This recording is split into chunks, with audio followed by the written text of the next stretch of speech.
Putin को लगा ये मुमकिन नहीं।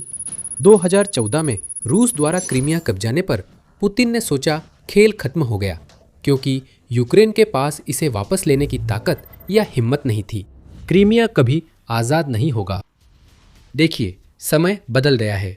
यूक्रेन अब ज़्यादा ताकतवर है और उसने क्रीमिया की पूरी आज़ादी की ओर ऐतिहासिक कदम उठाया है। रूस को एक ज़बरदस्त झटका दिया गया है और इसके साथ एक ऐसा संदेश भी आया है जिसे पुतिन ने कभी सोचा भी नहीं था कि वो सुनेंगे। क्रीमिया से बाहर निकल जाओ, नहीं तो यूक्रेन तुम्हें जबरदस्ती बाहर निकाल देगा। पुतिन नहीं झुकना चाहते, इसलिए यूक्रेन ने उन्हें जबरदस्त हमलों से इसकी कीमत चुकवाई। हम रूस के टॉप सीक्रेट इस्कांदा मिसाइल बेस पर जो हुआ उससे शुरू करेंगे। 28 अप्रैल को यूक्रेन की स्पेशल ऑपरेशंस फोर्सेस एसएसओ ने टेलीग्राम पर बताया कि उन्होंने वह कर दिखाया जिसे असंभव माना जाता था, क्योंकि यूक्रेन को इस क्रीमिया लक्ष्य के बारे में पता भी नहीं होना चाहिए था। 28 अप्रैल की रात एसएसओ के मिडिल स्ट्राइक यूनिटों के ड्रोन ने इस्कांदा ऑपरेशनल टेक्टिकल मिसाइल सिस्टमों के भंडारण स्थल पर हमला किया। एसएसओ ने बताया कि उपकरण ओवरोस के गांव के पास पूर्व मिसाइल बेस के क्षेत्र में कब्जे वाले सिम्फेरोपोल से 40 किलोमीटर पूर्व स्थित था। ये रूस के लिए बड़ा झटका है। इसका गुप्त इस्कांदा स्थल सोवियत काल में क्रीमिया में बने कई मजबूत आश्रयों में से एक था। शीत युद्ध के दौरान इन स्थलों का उपयोग सोवियत R5 मध्यम दूरी की बैलिस्टिक मिसाइलों के भंडारण आश्रयों के रूप में किया जाता था। अब रूस इनका इस्तेमाल अपनी इस्कांदा मिसाइलों के लिए करता है। इन छिपे हुए बंकरों में से प्रत्येक को जमीन के नीचे दबा दिया गया है और यह मोटी कंक्रीट की परतों से सुरक्षित है, जो 60 सेंटीमीटर या लगभग 2 फीट तक मोटी होती है। यूक्रेन को सुरक्षा और बंकरों की मिट्टी की परत भी पार करनी पड़ी। उसने यही 28 अप्रैल को क्रीमिया में किया। न्यू वॉइस ऑफ यूक्रेन की रिपोर्ट के मुताबिक क्रीमिया पर हालिया हमले में यूक्रेन का पसंदीदा हथियार शायद FP2 था। ये middle strike drone fire point द्वारा बनाए जाते हैं, जो यूक्रेन के फ्लेमिंगो ड्रोन मिसाइल हाइब्रिड्स भी बनाते हैं। इनमें इतनी बड़ी वारहेड लग सकती है कि ये कंक्रीट भी बेच सकते हैं। इस समय उस वारहेड का वजन 105 किलोग्राम या 231 पाउंड है। फायर पॉइंट का कहना है कि वह भविष्य में अपने FP2 ड्रोन की विस्फोटक क्षमता को बढ़ाने के लिए 150 किलोग्राम या 330 पाउंड की वारहेड लाने का लक्ष्य रखता है। 28 अप्रैल को तुम्हारे इस्कंदरों पर हमला हुआ, जो बहुत बुरा था और भी बुरा हो सकता था। रूस के गुप्त इस्कंदर बेस की ये घटना पुतिन और उनके यूक्रेन हमले के लिए अच्छी नहीं थी। यूक्रेन ने सस्ते ड्रोन से एक भंडारण सुविधा नष्ट की, जिसमें इस्कंदर मिसाइलें थी। UKR इन्फॉर्म के अनुसार रूस को एक मिसाइल दागने में लगभग $4 मिलियन लगते हैं। यही वो लाभ है जिसे यूक्रेन हमेशा देखना चाहता है। कम लागत में बार बार हमला करने की क्षमता यूक्रेन की उस रणनीति का हिस्सा है जिससे वह पुतिन से क्रीमिया छीनना चाहता है। ऐसे हमले ही क्रीमिया की स्थिति में बदलाव ला रहे हैं। लेकिन इससे पहले कि हम उसमें गहराई से जाएं, पुतिन यूक्रेन के ड्रोन द्वारा इस्कंदर मिसाइलों के नुकसान पर अपनी चोटों पर मरहम लगा रहे होंगे। ओवरास्की में 28 अप्रैल को खोया पैसा ही समस्या नहीं है। पुतिन यूक्रेन को डराने के लिए आक्रमण की शुरुआत से इस्कंदर मिसाइलों पर निर्भर है। इस्कंदर बैलिस्टिक मिसाइल 500 किलोमीटर या 311 मील तक उड़ सकती है, इसलिए इसे क्रीमिया में रखना समझ में आता है। यूक्रेन के मुख्य भूमि का अधिकांश हिस्सा कब्जे वाले प्रायद्वीप के मारक दायरे में है। रूस ने इस्कंदर वॉरहेड्स के कई वेरिएंट बनाए हैं, जिनमें एक क्लस्टर वर्जन भी है, जिसे कम से कम अप्रैल 2025 से यूक्रेन पर दागा जा रहा है। और इस्कंदर M परमाणु वॉरहेड ले जा सकता है।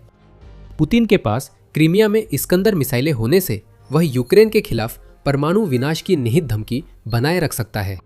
ये संकेत बहुत मजबूत है। भले ही रूस के पास क्रीमिया में परमाणु वॉरहेड न हो, इस्कंदर से यूक्रेन पर हर हमला याद दिलाता है कि हालात और बिगड़ सकते हैं। यूक्रेन ने 28 अप्रैल को इस्कंदर भंडारण स्थल नष्ट कर समझदारी दिखाई। यूक्रेन ने रूस की मिसाइल क्षमताओं को पंगु बना दिया है और अब से पुतिन द्वारा मुख्य भूमि पर पैदा किए जाने वाले खतरे को कम कर दिया है। यूक्रेन यही नहीं रुका। कंक्रीट तोड़कर ड्रोन ने रूस के गुप्त बंकर में इस्कंदर मिसाइलें नष्ट की।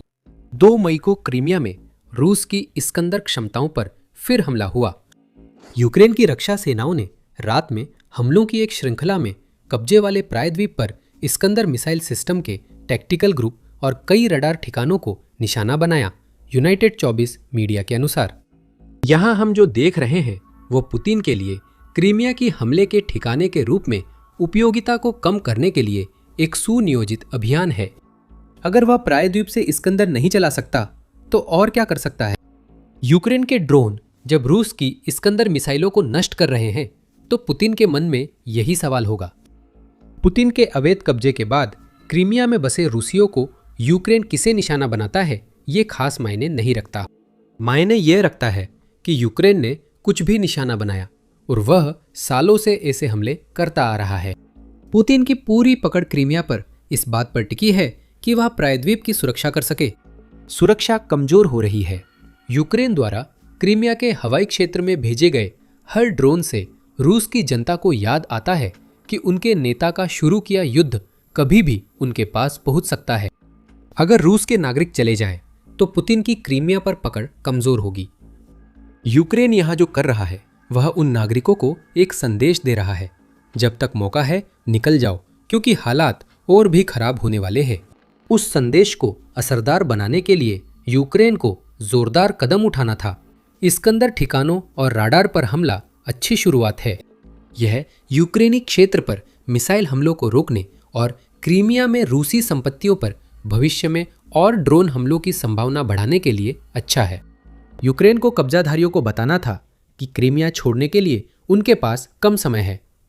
पुतिन के उपनिवेशवादी बनने को उतावले लोगों के लिए यह स्पष्टता 2 दिन बाद आई, जब यूक्रेन ने रूस के गुप्त इस्कंदर शेल्टर पर हमला किया।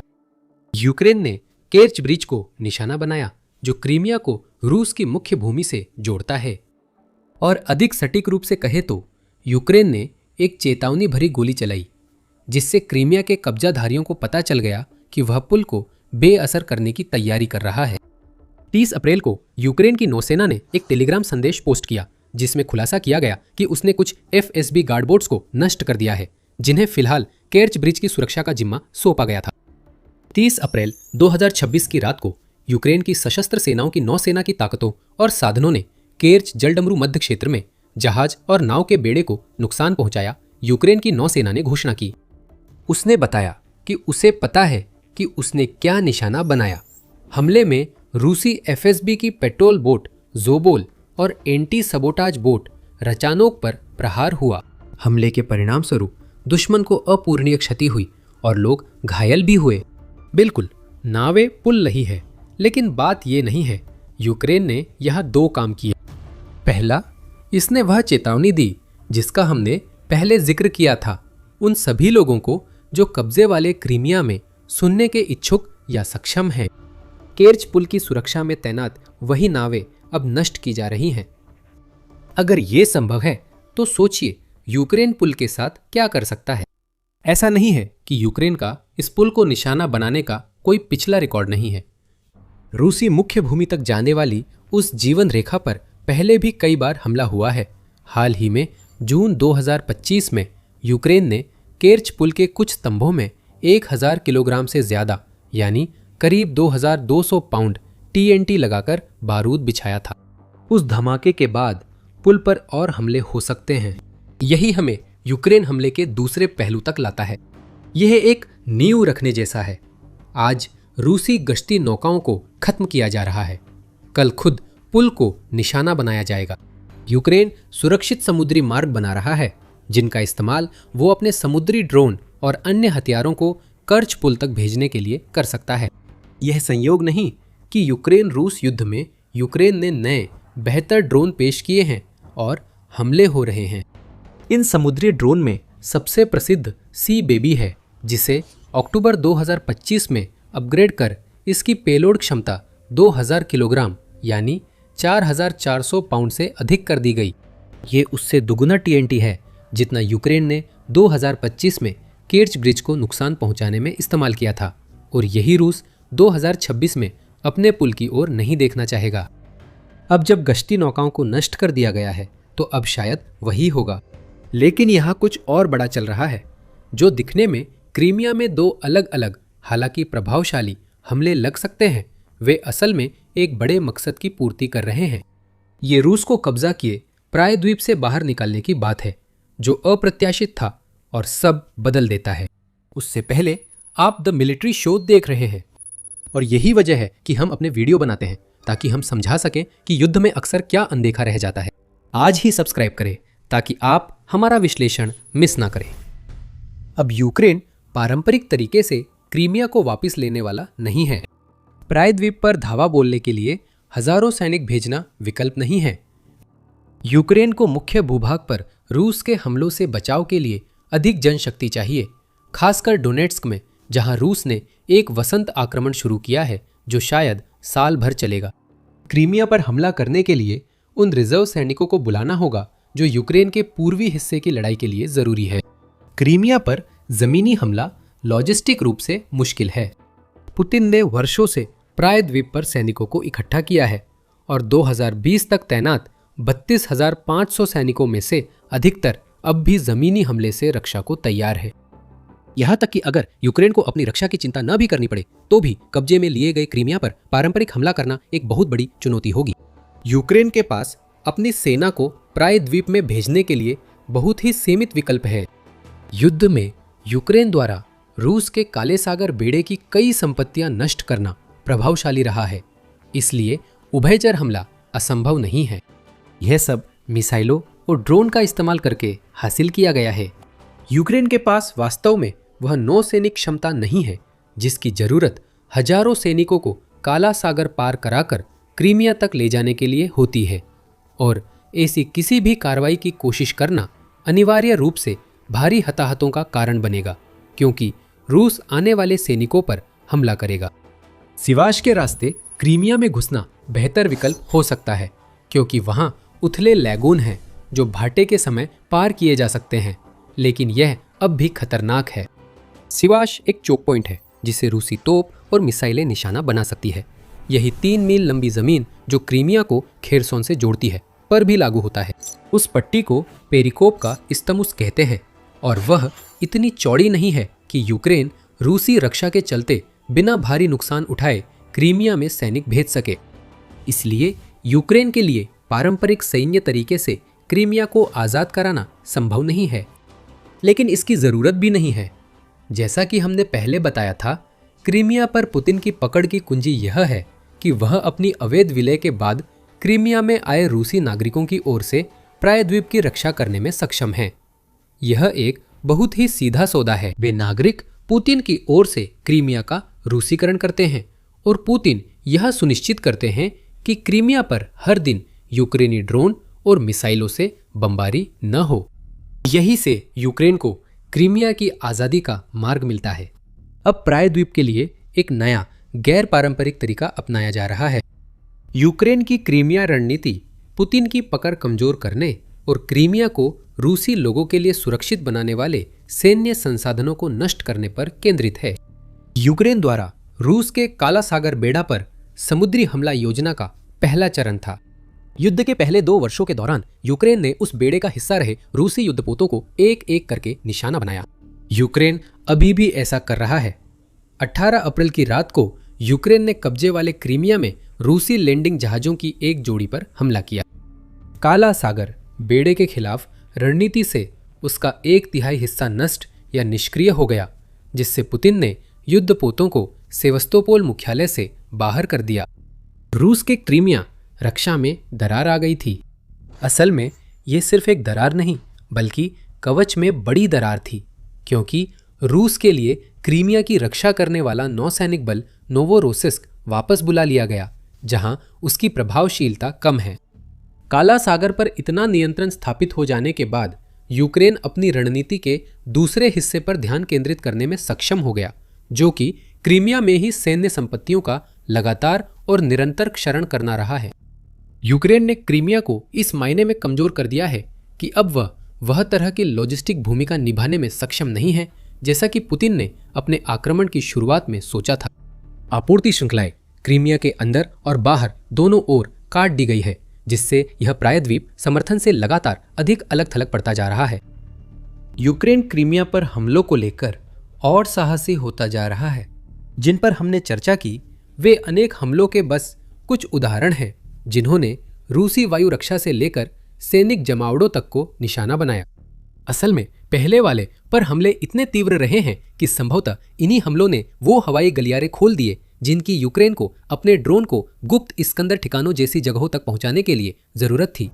अब शायद ही कोई हफ्ता बीतता है जब क्रीमिया की वायु रक्षा पर यूक्रेन के हमले की खबर न मिले। उदाहरण के लिए 29 अप्रैल को यूक्रेन के ड्रोन ने एक MR-10 रडार स्टेशन और एक वायु रक्षा प्रणाली पर हमला किया। उसी रात के हमलों में देश ने क्रीमिया के एक तेल डिपो को भी निशाना बनाया। ये बार बार होता रहता है। हर हमले के साथ यूक्रेन क्रीमिया के रूसी कब्जाधारियों को संदेश देता है कि वे सुरक्षित नहीं हैं, पुतिन भी उन्हें नहीं बचा सकते। और जब रूस का नेता बेतहाशा क्रीमिया में और रक्षा प्रणालियां भेजता है ताकि प्रायद्वीप द्वारा खोई गई सुरक्षा को बदल सके, यूक्रेन उन्हें भी नष्ट कर देता है और इस बात का फायदा उठाता है कि पुतिन क्रीमिया पर अपनी कमजोर पकड़ बनाए रखने की कोशिश में रूस को कहीं और कमजोर कर रहे हैं। यूक्रेन क्रीमिया में सैनिक नहीं भेजेगा, उसे इसकी जरूरत नहीं। यूक्रेन अपने हवाई और समुद्री ड्रोन तथा मिसाइलों से कब्जे वाले प्रायद्वीप को बिना वहां जाए झुकने पर मजबूर कर रहा है। ये जरूरी है क्योंकि इससे रूसी नागरिक डरते हैं। यूक्रेन अपने हथियारों से नागरिकों को निशाना नहीं बना रहा। ज़ेलेंस्की पुतिन नहीं है, लेकिन यूक्रेन अपनी हर सफल हमले के साथ इन नागरिकों के बीच यह इच्छा पैदा करता है कि वे जितनी जल्दी हो सके वहां से चले जाए। पुतिन की प्रायद्वीप के रूसीकरण की चाह बेकार है। अगर वह जिम्मेदारी नहीं निभा सकता तो लोग रूस की मुख्य भूमि के शहरों की अपेक्षाकृत सुरक्षा में लौटना चाहेंगे। ऐसा नहीं है कि यूक्रेन उन शहरों को निशाना नहीं बना सकता, लेकिन वह उन्हें उतनी बार निशाना नहीं बनाएगा जितनी बार वह क्रीमिया को निशाना बना रहा है। केर्च ब्रिज की सुरक्षा में लगी नौकाओं पर हमले अहम हैं। वो पुल पुतिन की क्रीमिया पर पकड़ के लिए जितना लोग सोचते हैं उससे ज्यादा अहम है और वजह भी आम सोच या पुतिन की उम्मीद से अलग है। केर्च ब्रिज रूस के लिए रसद की जीवन रेखा था जिससे रूसी सैनिक और उपकरण मुख्य भूमि से क्रीमिया और आगे मोर्चे तक पहुंचते थे। कम से कम यही योजना थी। हालांकि मई 2024 तक रूस अब उस पुल का इस्तेमाल अपनी अग्रिम पंक्ति की सेनाओं को आपूर्ति करने के लिए नहीं कर रहा था, जो इस बात का शुरुआती संकेत था कि यूक्रेन की क्रीमिया को मुक्त कराने की रणनीति काम कर रही थी। अलग करो और फिर हमला करो। अब पुल अभी भी एक जीवन रेखा है, लेकिन यह उन रूसियों के लिए जीवन रेखा है जिन्होंने 2014 से अवैध रूप से कब्जा किए गए क्रीमिया को अपना घर बना लिया है। कीव इंडिपेंडेंट के मुताबिक 2014 से दिसंबर 2023 तक करीब 8 लाख रूसी क्रीमिया पहुंचे हैं। अब वे प्रायद्वीप की आबादी में बहुमत है, क्योंकि उस रिपोर्ट के समय वहां सिर्फ लगभग 1 लाख यूक्रेनी बचे थे। रूस ने इस प्रवासन को रियायती गृह ऋण देने से लेकर यूक्रेनी नागरिकों को मुख्य भूमि पर निष्कासित करने तक प्रोत्साहित किया, जो पुतिन के सुरक्षा वादे पर आधारित था। अब वह नींव ढह चुकी है। केर्च ब्रिज के पास की पहरेदार नौकाओं पर यूक्रेन का हमला क्रीमिया के रूसियों के लिए चेतावनी है। यूक्रेन उस पुल पर कभी भी जोरदार हमला कर सकता है। क्रीमिया में रूस के अवैध नागरिक जल्द देख सकते हैं कि प्रायद्वीप छोड़ने का उनका आखिरी रास्ता भी बंद हो सकता है। जैसे पुतिन के सुरक्षा वादे टूट गए, तो अब उनके पास एक विकल्प है। या तो वे पुल के खड़े रहने तक बाहर निकल जाएं, जिससे क्रीमिया को रूसीकरण से मुक्त करने में मदद मिलेगी, या वे वहीं रहें, शायद केर्च पुल को गिरते हुए देखें और यह जानते हुए अपनी जिंदगी जिए कि जो सुरक्षा व्यवस्था यूक्रेन को दूर रखने के लिए बनाई गई थी वह एक एक ड्रोन हमले के साथ टूटती जा रही है। यूक्रेन की चाल त्वरित परिणाम दे रही है, पर इसका फोकस दीर्घकालिक है। देश यह दांव लगा रहा है कि वह मुख्य भूमि पर रूस को रोकने में सक्षम रहेगा और ऐसा करते हुए रूस को भारी नुकसान पहुंचाएगा, जब तक कि रूस को पीछे हटने के लिए मजबूर न होना पड़े। फिर यूक्रेन क्रीमिया को पारंपरिक तरीकों से वापस लेने पर ध्यान दे सकता है, लेकिन शायद जरूरत न हो। जब तक रूसी वापसी होती है, तब तक अप्रैल के अंत और मई की शुरुआत में जो हमले हमने देखे, वैसे हमले शायद क्रीमिया में रूसी सैन्य उपस्थिति को पूरी तरह खत्म कर चुके होंगे। फिर यह जमीनी हमला शुरू करने की बात नहीं होगी। रूस के पीछे हटने पर यूक्रेन अपने लंबी दूरी के हमलों के कारण क्रीमिया को वापस ले सकता है। ऐसा नहीं है कि यूक्रेन जरूरत पड़ने पर बलपूर्वक अपना क्षेत्र मुक्त करने में सक्षम नहीं है। मार्च 2026 ने इसका भरपूर सबूत दे दिया था। एक ही महीने में यूक्रेन ने मजबूत नेतृत्व और अपनी सक्रिय रक्षा रणनीति के जरिए रूस को रिकॉर्ड नुकसान पहुंचाया और बहुत बड़ा इलाका आज़ाद कराया। अगर आप और जानना चाहते हैं, हमारा वीडियो देखें जिसमें यूक्रेन की मार्च में ऐतिहासिक उपलब्धियां दिखाई गई है। अगर वीडियो पसंद आया हो तो द मिलिट्री शो को सब्सक्राइब करें ताकि यूक्रेन की क्रीमिया रणनीति के अगले चरणों का विश्लेषण न चूके। धन्यवाद।